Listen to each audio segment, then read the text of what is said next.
नमस्कार, मैं संतोषी स्वागत करती हूँ आपका आपके अपने YouTube चैनल संतोषी क्लासेस में। आज मैं फिर से हाजिर हूँ एक और स्टोरी लेके। आज की स्टोरी बहुत ही मज़ेदार स्टोरी है, पढ़कर आपको बहुत ही मज़ा आने वाला है। तो वीडियो को बिल्कुल भी स्किप ना करें, क्योंकि इस स्टोरी में कुछ नए वर्ड मीनिंग भी आपको सीखने को मिलने वाले हैं। उनका करेक्ट प्रोनाउंसिएशन भी, उच्चारण भी आपको सीखने को मिलेगा। और इस कहानी का जो भी ग्रामर का पार्ट होगा उसको भी हम डिटेल में कवर करने वाले हैं। तो चलिए वीडियो को स्टार्ट करते हैं। सबसे पहले हम देखेंगे स्टोरी का टाइटल, 3 विटी आंसर्स। ठीक है, 3 मतलब 3, विटी मतलब मजाकिये। ठीक है, हंसमुख मजाकिये विटी का मतलब होता है, लेकिन यहाँ पे आंसर्स क्योंकि जवाब के बारे में बात हो रहा है, तो 3 मजाकिये जवाब। ठीक है, इसके बारे में कहानी है। अब मैं स्टोरी को पढ़ने जा रही हूँ, तो आपसे रिक्वेस्ट है कि प्लीज़ वीडियो को ध्यान से देखिएगा, एक एक वर्ड का उच्चारण भी आप ध्यान से देखिएगा, और वीडियो अच्छा लगे तो लाइक जरूर करिएगा। Akbar always praised Birbal for his wit and intelligence. ये जो वाक्य है ये पास्ट इंडेफिनिट का एफर्मेटिव सेंटेंस है। वर्ब का सेकंड फॉर्म का यूज हुआ है। प्रेज मतलब तारीफ करना, और प्रेज्ड मतलब तारीफ किया या किया करते थे या तारीफ करते थे। ठीक है, तो अकबर ऑलवेज यानी अकबर हमेशा, प्रेज्ड मतलब तारीफ करते थे, बीरबल की, फॉर के लिए, हिज विट एंड इंटेलिजेंस उनकी बुद्धि और समझदारी के लिए हमेशा तारीफ करते थे। ठीक है, अगला देखते हैं। बिकॉज ऑफ दिस, इसकी वजह से या इसके कारण। ठीक है, one कॉटियर was very jealous of Birbal. यहाँ पे जेलस एडजेक्टिव है जिसका मतलब होता है जलन। ठीक है, जलन होता था। तो वन कॉटियर यानी कि एक दरबारी, वाज वेरी जेलस यानी कि उसे वो बहुत ही जलता था, ऑफ बीरबल यानी बीरबल से। तो इस पूरे वाक्य का क्या मतलब हुआ? तो इस बात से उनके दरबार का एक जो दरबारी था वो बीरबल से बहुत ही ज्यादा जलता था। वेरी मतलब बहुत ज्यादा। ठीक है, अगला देखते हैं। He told Akbar. ठीक है, उसने अकबर से कहा, आई हैव 3 क्वेश्चंस। यहाँ पे टोल्ड टेल का सेकंड फॉर्म है, टेल टोल्ड। ठीक है, तो यहाँ पे टेल का मतलब बोलना, कहना, और टोल्ड मतलब बोला या कहा। तो वह बोला अकबर यानी अकबर से, I have 3 questions for Birbal. यहाँ पे हैव का यूज हुआ है। तो जब भी प्रेजेंट में हमारे पास कोई चीज होती है तो वहाँ पे हम हैव का यूज करते हैं या हैज का यूज करते हैं। तो हैज और हैव हम सब्जेक्ट के अकॉर्डिंग यूज करते हैं। यहाँ पे आई है तो आई के लिए हम हैव का यूज करेंगे। बाकी और जो सब्जेक्ट होता है, शी के लिए, ही के लिए, उसके लिए हम हैज का यूज करते हैं। तो यहाँ पे क्योंकि सब्जेक्ट हमारा आई है तो हम हैव का यूज करेंगे। तो आई हैव 3 क्वेश्चन यानी मेरे पास 3 सवाल है। क्वेश्चंस मतलब सवाल, फॉर बीरबल यानी बीरबल के लिए। तो मेरे पास 3 सवाल है बीरबल के लिए। किसने कहा? दरबारी ने कहा, जो जलता था बीरबल से। If he answers correctly, if मतलब अगर, ही मतलब वह, अगर वह आंसर्स यानी जवाब दे देता है, करेक्टली यानी कि सही सही या ठीक से, अगर वो सही सही या सही तरीके से जवाब दे देता है, I will accept that he is intelligent. I will accept that he is intelligent. अब यहाँ पे will का यूज हुआ है, इसका मतलब फ्यूचर इंडेफिनिट का एफर्मेटिव सेंटेंस है। will के साथ वर्ब का फर्स्ट फॉर्म का यूज हम करते हैं।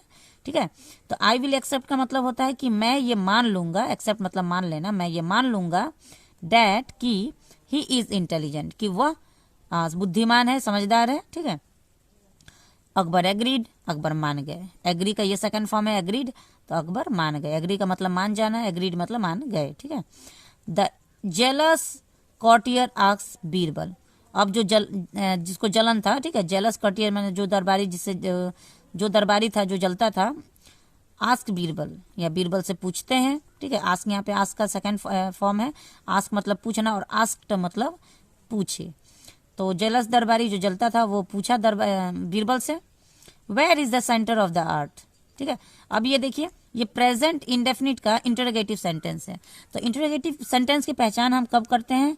जब किसी भी वाक्य के एंड में यानी कि लास्ट में ये हम प्रश्नवाचक चिन्ह देखें यानी क्वेश्चन मार्क देखते हैं, तो हम ये पहचान करते हैं कि जो ये वाक्य है ये इंटरोगेटिव यानी कि प्रश्नवाचक वाक्य है। ठीक है, और ये प्रेजेंट इंडेफिनिट कैसा है? तो क्योंकि यहाँ पे इज का यूज किया गया है। ठीक है, तो where is the centre of the earth यानी कि इसका क्या मतलब हुआ कि वेयर मतलब कहाँ, इज द सेंटर यानी कि केंद्र, सेंटर मतलब केंद्र, तो कहाँ केंद्र है ऑफ द अर्थ यानी पृथ्वी का केंद्र कहाँ है, ये उनका सवाल था।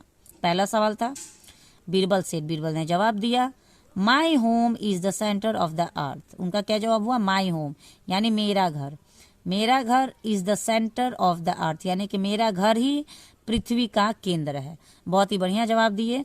हम लोग से अगर कोई पूछेगा कि पृथ्वी का बीच क्या है यानी सेंटर कौन क्या है, तो एक पल के लिए हम लोग कंफ्यूज हो जाएंगे, क्योंकि पृथ्वी तो गोल होती है। तो गोल किसी भी चीज का, गोल सरफेस का केंद्र ढूंढना थोड़ा सा टेंशन वाला बात हो जाता है, हम जरूर थोड़ा सा सोच लेते हैं। लेकिन बीरबल क्योंकि अपनी समझदारी के लिए बहुत ही प्रसिद्ध थे, उनके मन में क्वेश्चन को सुनते ही, सवाल को सुनते ही जवाब आ गया कि मेरा घर ही पृथ्वी का केंद्र है। क्योंकि मैं अपने घर से जब शुरू होऊंगा, चलना शुरू करूंगा, तो फिर घूम के मैं अपने घर पे ही आ जाऊंगा, क्योंकि पृथ्वी तो गोल है भाई। ठीक है, हर उस जगह पे जहाँ पे हम खड़े हैं, जहाँ पे हम रहते हैं, वो सबका घर पृथ्वी का केंद्र ही माना जाता है। दूसरा सवाल अब उसने पूछा, द कॉर्टियर आस्क, दूसरा सवाल, how many stars are there in the sky. ये जो सेंटेंस है ये भी प्रेजेंट इंडेफिनिट का इंटरोगेटिव सेंटेंस है, क्योंकि यहाँ पे भी प्रश्नवाचक चिन्ह है। ठीक है, और क्योंकि यहाँ पे आर का यूज हुआ है, यहाँ पे इज का यूज हुआ था, तो क्योंकि ये किसी एक चीज के बारे में बात कर रहा है, किसी सेंटर को एक होता है, इसलिए यूज का यूज किया है। ठीक है, और यहाँ पे स्टार्स को तो आप नहीं काउंट कर सकते, एक तो स्टार होता नहीं है, इसलिए यहाँ पे आर का यूज किया गया है। आर हम कभी भी प्लूरल के लिए यूज करते हैं, बहुवचन के लिए, और इज का यूज हम एक वचन के लिए करते हैं, यानी सिंगुलर के लिए करते हैं। जब भी हमारा सब्जेक्ट सिंगुलर हो हम इज का यूज करते हैं, जब भी हमारा सब्जेक्ट प्लूरल हो हम आर का यूज करते हैं। तो how many stars are there in the sky, यानी हमारे जो आसमान में, स्काई मतलब आसमान होता है, हाउ मेनी स्टार यानी कितने तारे हैं, कितने तारे हैं वहां पे हमारे आसमान में, कितने तारे हैं। बीरबल ब्रॉट ए शीप, यहाँ पे ब्रॉट ब्रिंग का सेकंड फॉर्म है, ब्रिंग, ब्रॉट, ब्रॉट। ठीक है, तो देखिए यहाँ पे ब्रिंग का मतलब लाना होता है, ब्रॉट मतलब लाया, तो बीरबल लाए। ठीक है, यहाँ पे हम जैसे बोलेंगे लाए, लाया नहीं बोलेंगे। बीरबल लाए ए शीप यानी भेड़िया, एंड और रिप्लाइड यानी जवाब दिया। रिप्लाई का सेकंड फॉर्म रिप्लाइड, रिप्लाई मतलब जवाब देना, और रिप्लाइड मतलब जवाब दिए। तो उन्होंने एक भेड़िया लाया और जवाब दिए। The number of stars equals the number of hair on this ship. अब उनका जवाब देखिए कितना बढ़िया है।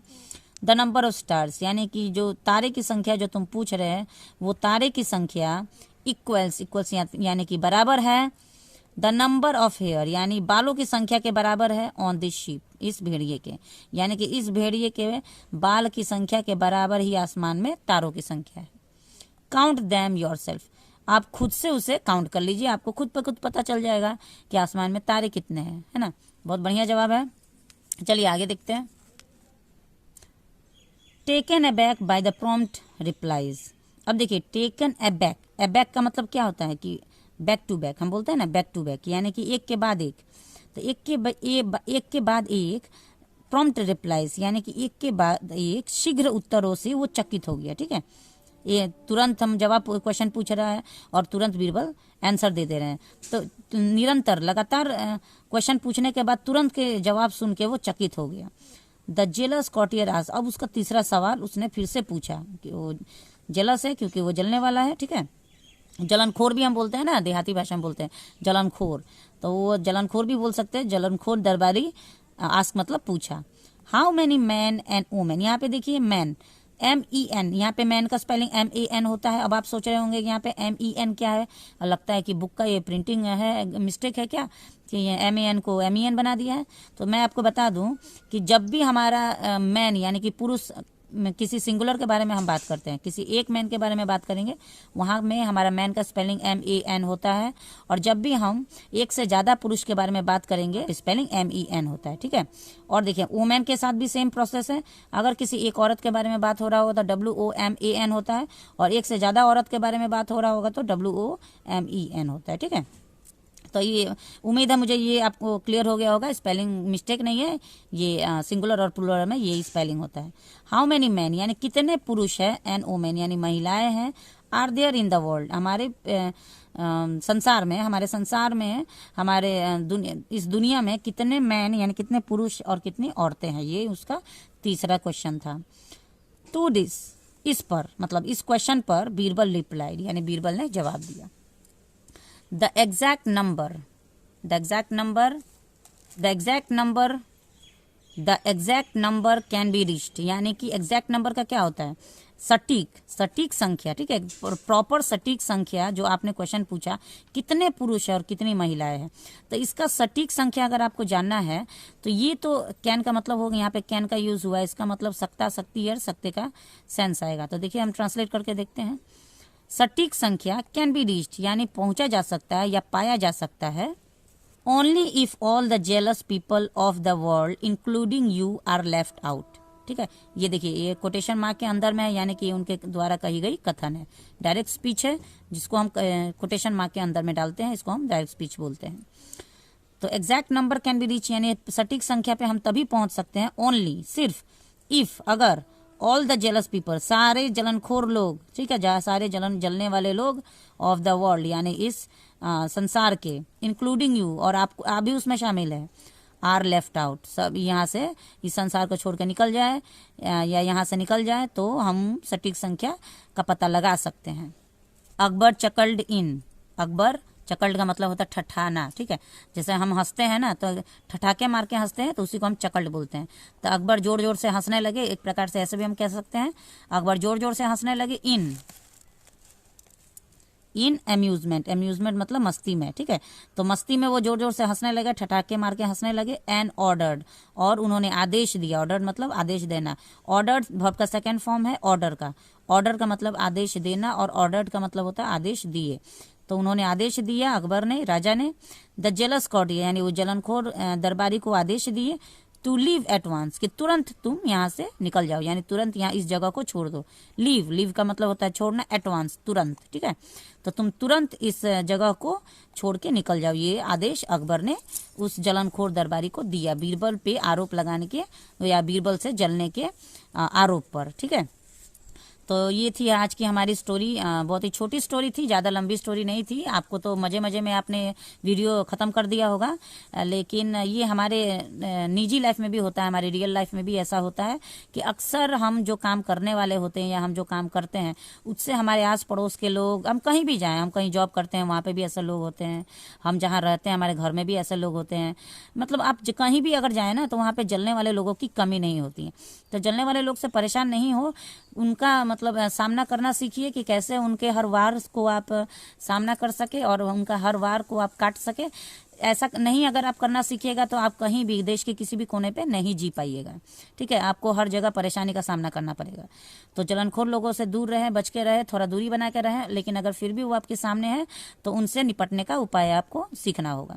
तो आज की स्टोरी आपको कैसी लगी, उम्मीद है अच्छी लगी होगी। आप देखिए, आप फिगर देख सकते हैं, दरबार का फिगर है, देखिए राजा हैं और ये बीरबल है, ये भेड़िया लेके आए थे शिप, ठीक है, ये इसको काउंट करिए तब आपको पता चलेगा आसमान में तारे कितने हैं। आज की स्टोरी उम्मीद है आपको अच्छी लगी होगी। अगर वीडियो अच्छा लगा हो तो प्लीज़ लाइक ज़रूर करिएगा। चैनल पे पहली बार अगर मेरा वीडियो देख रहे हैं तो चैनल को सब्सक्राइब कर लीजिएगा। मेरे चैनल पे आपको ऐसे रेगुलर स्टोरीज भी पढ़ने को मिलते हैं, जिसके साथ साथ आपको इंग्लिश रीडिंग भी का प्रैक्टिस हो जाता है।